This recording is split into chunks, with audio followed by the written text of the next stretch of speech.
မသေးချဘူးကိုအစွမ်းနဲ့ကိုရှောက်ခဲ့ပေမဲ့ခြေလမ်းတိုင်းကမာရွင်နေတယ်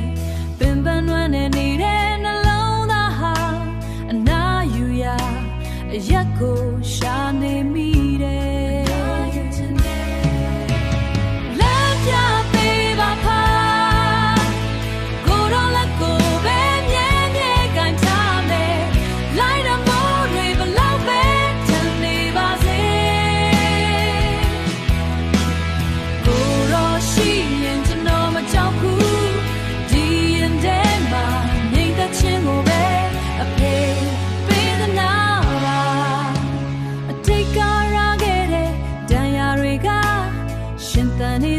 ဆိုတဲ့သက်သေတွေပါပဲစကားလုံးတွေနဲ့ပေါ်ပြလို့မရတဲ့မြတ်တာတော်ကကျွန်တော်ကိုထွေးပွေထား